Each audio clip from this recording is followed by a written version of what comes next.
Let's jump right into this explainer, because today we're unpacking a really fascinating set of documents that reveal this totally unexpected backdoor into the booming AI industry. So if you've ever wondered how folks are landing these top-tier remote AI generalist expert roles and doing it without, a PhD in computer science, well, you're exactly where you need to be. We're going to summarize the inside intel directly from leaked interview strategies, Reddit threads, and platform data to show you exactly how to navigate this whole space. All right, let's get into it. So, what do 19th century philosophy and a $10 billion AI startup actually have in common? I know, it sounds like the setup to a weird joke, right? But this is the exact incredibly lucrative intersection we're looking at today. It turns out, the secret to evaluating and training the world's absolute best large language models relies heavily on classical humanities.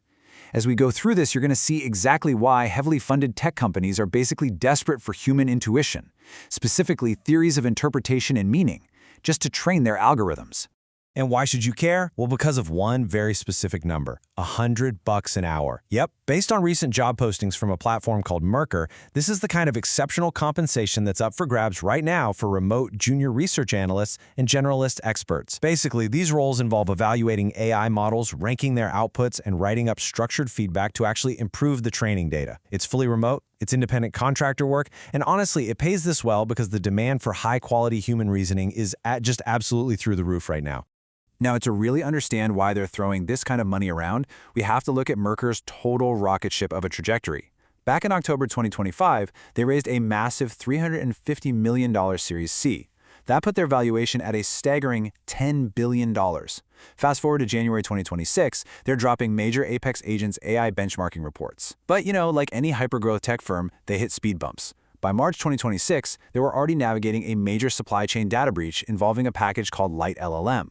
So this crazy corporate timeline really just proves the sheer scale and urgency of this whole AI gold rush. They are moving so fast, and they literally need top-tier human talent to keep their models safe, accurate, and crucially, contextually aware. Section 1, the Humanist AI Cheat Code.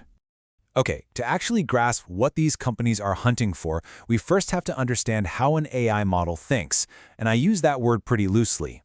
It operates almost completely on the level of semiotics. That's the study of science. Basically, a large language model is just manipulating tokens, signs, and symbols based entirely on statistical probabilities.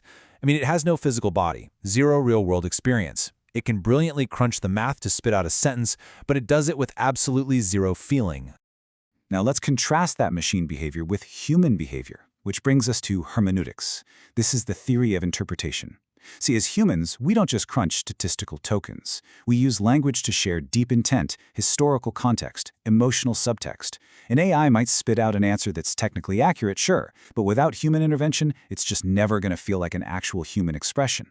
The AI desperately needs us to teach it meaning, tone, empathy. And that exact gap, that is exactly what these tech companies are paying you to fill. So the big takeaway here is that to succeed in these roles, you've got to pull off this really delicate balancing act. You have to be both the analyst and the humanist. The analyst focuses on the strict pragmatics, right? Like, is this output factually accurate? Is the logical reasoning actually coherent? But then the humanist steps in and asks, wait, how is an actual human being going to perceive this? What's the tone? What are the underlying cultural assumptions here? If you want to absolutely ace the application process, your profile needs to scream that you operate right at that intersection of hardcore analytical evaluation and deep human understanding. Section 2, the Fundamental Improvement Cycle. Right, so let's look at the actual method used by professionals in the humanities, think curriculum designers, professors, directors, when they evaluate complex communication.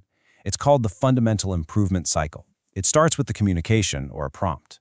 Then you evaluate it using rubrics. You give detailed feedback, which triggers a revision, and ultimately you get an improved second attempt. It's a super standard, highly intuitive human learning loop. But guys, here is the absolute cheat code. That fundamental improvement cycle we just looked at, it maps perfectly, literally identically to how AI models are trained today. It's a process known as reinforcement learning from human feedback, or RLHF. When you do a human evaluation of a text, that is literally the human feedback in the AI's reward model scoring. When you critique its tone, that's the loss function. Being able to prove you understand this connection, that shows recruiters your humanities background isn't just loosely relevant. It is the literal blueprint for modern AI training protocols. It's a total game changer. Section 3. Mastering the Evaluation Rubric. So long before you even hop on an interview, you're going to face a written assessment where you evaluate AI outputs. And based on our source documents, you're going to see 4 main formats.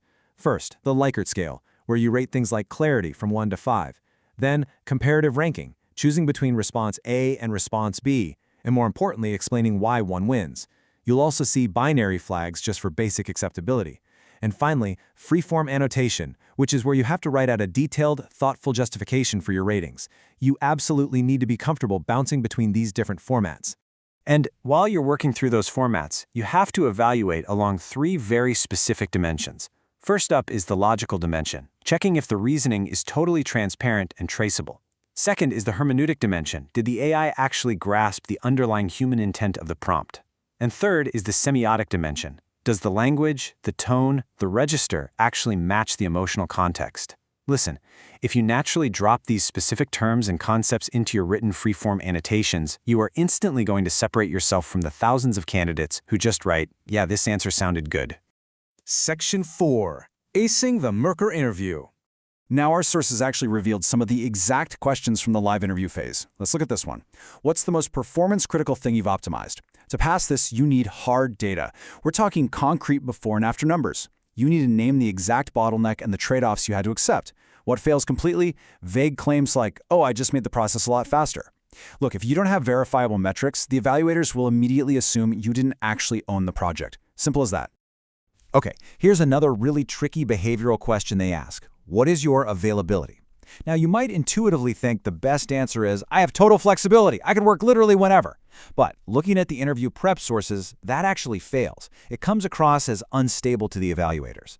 What actually scores well is highly structured predictability.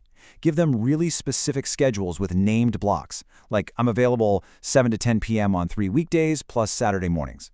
That shows them you're organized, you're reliable, and you're treating this contract like a serious commitment. Oh, and before you even get to the interview stage, we have this absolutely vital insider tip straight from the r/Merkur AI Reddit community. A top poster over there pointed out a huge common point of failure. See, when you apply, you upload a PDF resume, but that PDF really just autofills their internal system. If you actually want to trigger their algorithms to get an instant audit or an interview, you have to make all your keyword optimizations and detailed adjustments directly inside the Merkur platform resume editor itself. Don't just rely on the uploaded PDF. It's a tiny technical detail, but it's literally catching so many highly qualified people completely off guard. Which brings us to our final thought for this explainer. We've talked about how to get the job, how to pass the rubric, and the wild philosophy behind it all. But ultimately, you have to ask yourself, in a world being built almost entirely on automated probabilities and statistical tokens, how are you going to use your uniquely human nuance, your lived experience, and your critical thinking to teach AI its meaning? The machines have all the data in the world, but they still need us to give them a soul.